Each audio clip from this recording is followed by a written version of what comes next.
Hi, I'm Oliver and this is Deep Cuts, a channel dedicated to music for lovers of music. Fancy seeing you here, or me for that matter. I've taken quite a long break, about 6 months, but I'm back for list season with my favourite records of 2020. So no, Deep Cuts isn't dead, as a lot of people have asked me, sent me messages and DMs.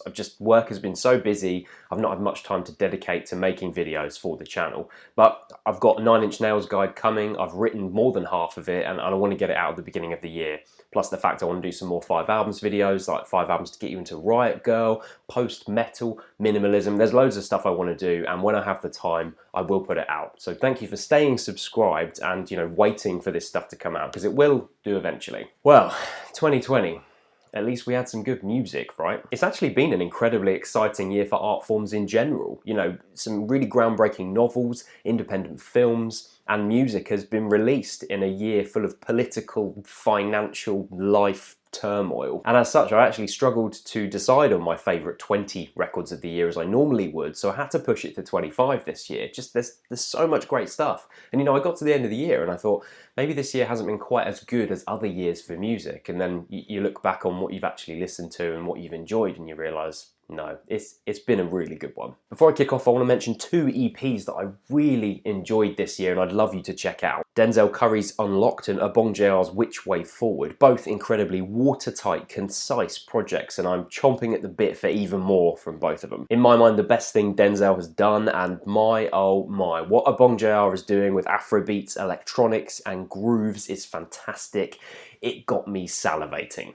Yeji, What We Drew. Top of the list is one of my favourite producers of the last few years, Korean-American Yeji, with this pool of blissed out, house-inflected delight, the most chill record of 2020. Kathy Lee's been honing her production prowess since her 2 EPs, and it's impossible not to be taken by her enticing mixes of deep bass and melting synths. I guarantee the killer beat switch up on Finale Never Settling Down will have you returning to the beginning and listening all over again.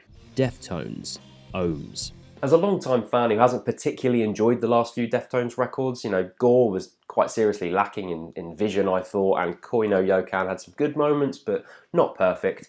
I seriously enjoyed Ohms. Chino and Co have always been masters of teetering between powerful, brawny riffs and genuine moments of emotional heft, and I think at its best moments, that's exactly what Ohms delivers. Urantia has one of the biggest riffs they've written in years. This Link Is Dead could feasibly fit on a record like Around the Fur, and those synths that puncture through the chorus of Radiant City are glorious. Their best record since Diamond Eyes, for sure.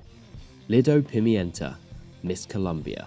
Sporting the most colourful artwork on my list. I mean, just look at how beautiful this is. Miss Colombia by Canadian-Colombian artist Lido Pimienta is as explosively vibrant as that suggests, and yet more proof to this listener, and should be to you too, that you don't have to speak the language to connect with a musician's artistry. She combines cutting-edge pop with cumbia, the rhythm and dance of Latin America, to hypnotic effect.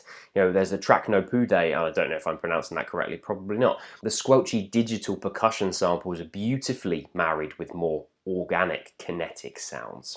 Clipping, Visions of Bodies Being Burned. I loved last year's chillingly brilliant clipping record, There Existed an Addiction to Blood, and this year's follow-up is a bit weirder, a bit more obtuse maybe, but no less confident, no less original. I didn't connect with this quite as much as last year's release, but there's no denying the trio's talent and constant reinvention. Jonathan, William and David consistently surprise you in the way they approach a track, whether it's the way they produce it, the way that David raps over it. There's always something, there's always a little nugget of brilliance bursting out of their music, and this is just another one of those examples. That insistent driving vocal loop on Say the Name, the out there instrumental experimentalism courtesy of the brilliant Jeff Parker on Eaten Alive. I'm just always up for a clipping project. I mean, who wouldn't be, apart from Pitchfork? Open Mike Eagle, Anime, Trauma and Divorce. Probably my late comfort blanket of 2020, LA-based Open Mike Eagle's Anime, Trauma and Divorce is at turns very funny and also touching. If you've listened to Mike before, you'll know he's a deft poet. He's a dab hand at lyricism. He'll make you chuckle, but at the same time, there'll be these lovely little turns of phrase that just make you sit and go, oh, Really like that. That Peter Dinklage line always cracks me up on second track Head Ass. A track like the Black Mirror episode makes you chuckle at the premise. But at the end of the day, a Black Mirror episode did signal the end of Mike's marriage. So you have that kind of marriage of kind of humour, and then also real life situations, real emotions that someone's actually experienced. And that autobiographical honesty is laid bare without the comedics on a track like Everything Ends last year, taking on a new meaning this year, I think we can all agree. Charlie XCX, How I'm Feeling Now. A record which featured on my Best of the Year 2020 so far video that I did back in June. I've still been consistently listening to Charlie's newest record. I still think it holds its power. She's continued to prove that she's comfortable not being pigeonholed into a specific part of the pop electronic sphere. She's happy to release pop bangers like Claws that then descend into this digitized chaos in the final few seconds. And it's her decision to not overproduce this record that I think gives it its power. Everything has a bit of a sharp edge. There's popping synths, clattering drums. I felt last year's record, Charlie, was slightly overproduced in that regard, and I think this misses that and actually aims for something much greater. And it really works with that pervading anxiety of the COVID lockdown in which she wrote this record. That was such a big part of what this record's talking about. Listen to the relationship paranoia on the track Enemy. It sort of drips with a dejected sadness. It's great stuff. Sue, Rise and Black Ears. Okay, so this is 2 records. Am I cheating? I don't really care because it's my list and I can do whatever I like. What are you going to do? Report me to the police? The music police? Actually, there are music police, those gremlins that live on Rate Your Music. They're pretty bad. Sue, if you haven't had the pleasure yet, are an enigmatic collective from London releasing music that at the forefront is focusing on the importance of the Black Lives Matter movement. You don't know who they are, but the music they're creating is impassioned, urgent, and beautiful. Fusing classic soul and funk rock with an up-to-the-minute message is actually really interesting because obviously you think of the 70s when you think of classic soul and funk and things like that. The social message of this is very much 2020, but at the same time, these social messages were being talked about in the 1970s, Black Lives Matter. Not with that slogan in the 70s, but the same ideas, which kind of shows you we haven't really progressed a great deal, which is actually sort of depressing in a lot of ways. And I don't know if that was something the collective wanted to bring to the fore, but it's certainly something that I gained from the experience of listening to their music. The disco-flecked Fearless explodes in its final minutes with a gorgeous string motif, while the percussive heavy bow featuring Michael Kiwanuka is a rousing tribute to the countries of Africa. Jessie Lanza, All the Time.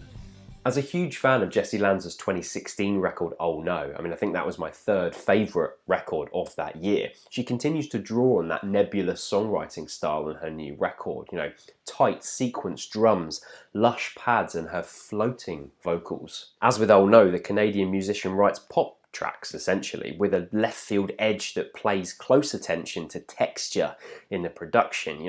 You'll be finding yourself admiring the subtly skittering reverb on the vocal track on Lick in Heaven, or the fluctuating dynamics of the hi-hats on the track Like Fire, which just elevates the atmosphere she creates throughout this record and her other records. I think this is a brilliant follow-up to the 2016 record for sure. Intronaut, Fluid Existential Inversions. Coming at you with the best progressive metal record I've heard all year. LA band Intronaut smashed it out the park musically and visually because, this artwork, it's beautiful. I just realised the face I made there will probably be turned into an emote and put on the Discord. Thanks, mods. I said this 6 months ago, but this is a shining moment in a genre that can often feel overbaked and overtrodden, especially in the last few years. There's not been many progressive metal records that I've really truly enjoyed as much as this one. With their use of pummeling riffs and twisting melodic sections, as you'd expect from a prog metal record, they managed to make it all feel essential across the near-hour running time. Cubensis, the second track, has this wonderful reverb-drenched guitar solo, pockmarked with this very formidable backline. By the way, one of the best things about this band. And Tripolar is like a descent into hell with that face-ripping opening section. Fontans DC, A Hero's Death. This is my biggest U-turn in the last few years. I really could not get on with Irish post-punk band Fontans DC's last record, Dogrel. I really couldn't, just couldn't connect with it, still can't. But that quiet existential dread that the band managed to conjure up on the follow-up record, A Hero's Death, has me in raptures. They've largely shrugged off that cheeky, chappy, post-punk inebriators feel that Doggerel gave to me. It feels like they've matured, 10 years in the space of as many months. Such a surprising turn for me. Dour instrumentals and vocals from Gree and Chatham, which sound dampened and almost morose. His delivery up against the punchy drums and faraway guitars of Love Is the Main Thing will probably make you want to curl up in a corner and just dissociate. And the sleepy ballad Oh Such a Spring had me staring out of my windows during lockdown, remembering when I could go outside. Jeff Parker, Sweet for Max Brown. So the very same Jeff Parker who featured on Clipping's record higher up in the list is here with his own wonderful record. For those who don't know or who have forgotten, Jeff Parker used to be in the band Tortoise, giving us some of the greatest post-rock records of all time. But don't expect that here. Sweet for Max Brown takes a lot of ideas from a lot of different places. So we travel from infectious slabs of loop sample groove to neo-soul, and then even passages that sound like scapes from an alien world. Fusion swells, breakneck ostinatos, and hyperactive yelps were the first thing that really made me sit up and take note on this record, and then that beautiful guitar solo on 3 for L cemented it. I love it. Kelly Lee Owens, Inner Song. You've got to admit that kicking off your record with a cover of one of the most adored tracks from one of the most adored bands of the last 20 years is a baller move. That's quite a big thing to do. It's quite brave.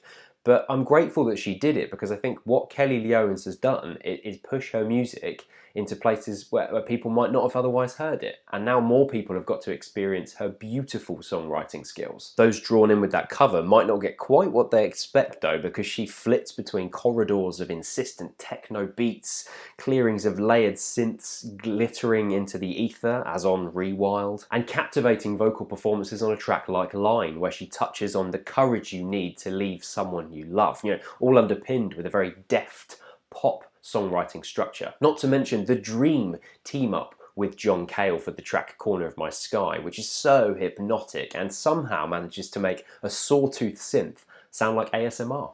Rap Ferreira, Purple Moonlight Pages. My favourite hip-hop record of the year, Rory Allen Philip Ferreira, who retired his previous stage name Milo, came back as Rap Ferreira, and he's just as creative and expressionate as before. On the cover art it says Rhythm and Poetry, which is a good summation of what you can expect from this. It's the kind of record which draws your attention to the lyricism because of that sleepy production. Rhythms are lethargic, melodies are there as a structure for Ferreira to drape his musings across. The screwed West Coast vibe of the track Pinball also features the brilliant open mic Eagle, something which really pleased me. Just a great project, and just bring more, give us more, come on, more projects please. Phoebe Bridgers, Punisher.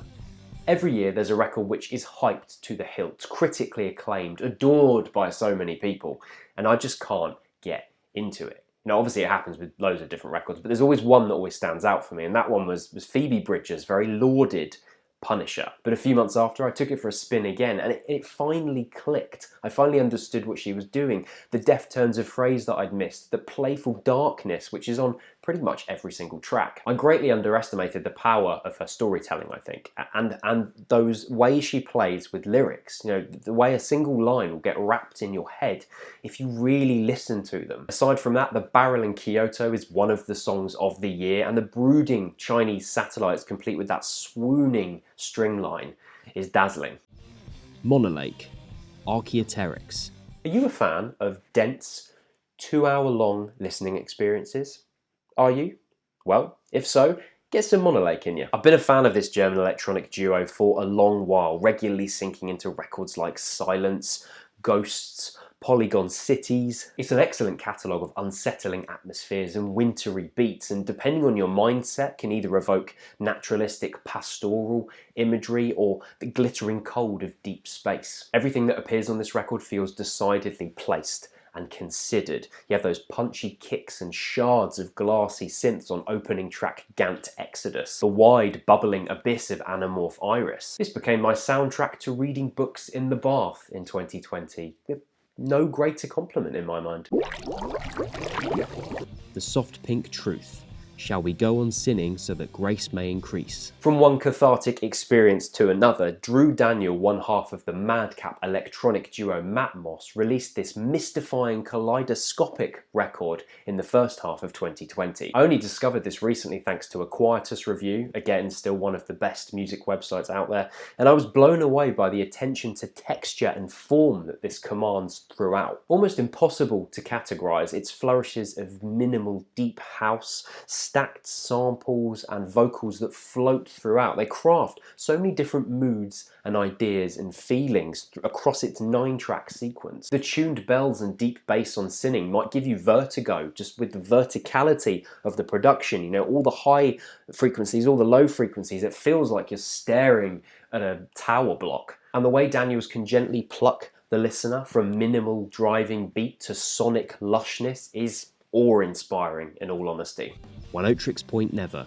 Magic One Otrix Point Never. As a long-time Daniel Lopatin fan, I didn't really expect to not like this record. You know, coming off the back of his excellent Paranoid score for the Safdie Brothers' Uncut Gems and everything that came before that. It's true for some that this record moves too far away from the haunted circuit board of Garden of Delete or that crate-digging genius on Replica, but I get a real thrill from the way he straddles that line between left-field electronics and the cutting edge of pop, and I think it really suits his production abilities. You know, the way that he works with manipulated and chopped vocal samples into emotive synth loops and catchy beats. In many ways, this is a bit like a greatest hits from him, because you have the crate digging of Replica, but you also have that kind of sultry romance that R+7 brought, and then the more vocal-led songwriting of a record like Age Of. The journey of the Weather Channel's Wii-style bloops into harpsichord into that pummeling finale is peak OPN, and penultimate track Wave Idea proves that he still knows not to get in the way of a beautiful, plush pad swell. Lovely. Neptunium Maximalism.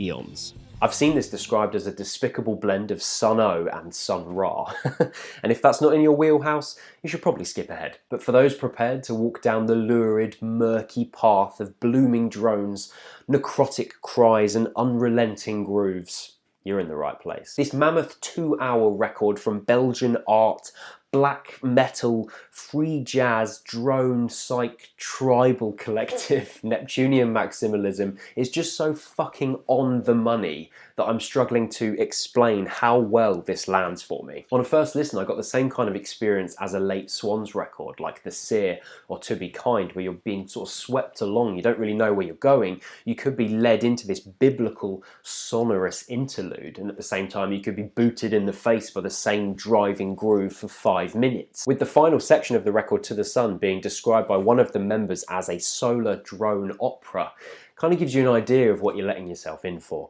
You know, in a word, spellbinding. And if it sounds like it's up your street, you have to check this out. Fleet Foxes. Sure. Best Fleet Foxes record.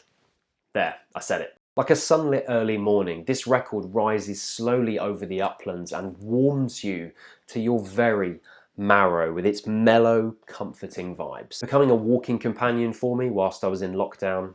Again, Robin Pecknold's adept songwriting. It manages to use the tools of folk rock, you know, those kind of instrumentations and ideas without anything sounding trite or overdone. And actually, you don't really think about those things when you're listening to it. You know, the overwhelming thing I'm thinking about when I listen to Sure is how it makes me feel. And it makes me feel at peace. There's also a confidence oozing out of the arrangements. You know, it's quite a far cry from the self-consciously folky sound that Pecknold arrived on the scene with in 2008. And you know, I like some of those earlier Fleet Foxes records, but this just transcends that for me. The subtlety of the looped and garbled piano motifs on Featherweight, that swooning closing title track complete with brushed snare and horn crescendos. It's a hit of serotonin for sure. Moses Sumney. Grey. A 2-part release from 2020, which when put together has given us one of the most forward-thinking projects of the year from one of the most captivating voices currently in music. And when I say voice, I'm quite literally talking about his beaming falsetto, which I'm reliably informed is more buttery than butter. well buttery. What North Carolina-based singer-songwriter Moses Sumney brings together is engaging neo-soul, electronica, and art pop speckled with sweeping classicism, which, as you listen, develops into this grandiose, gorgeous piece of work. His fearlessness with instrumentation pays off in spades. He's like a painter working with every single colour that's available on his palette. The quivering flutes prefacing the kicking in of that beat on virile, that harp sound that drips throughout. The saxophone motif on Colour, which marries up so well with those deep bass notes and meandering piano lines. I'm still finding moments on this record that blow me away. You know, little pockets of brilliance, those lovely flourishes, the sweeping classicism. It's just the gift that keeps on giving, and if you haven't checked this out yet, you really should. Mourning a Black Star, The Cycle.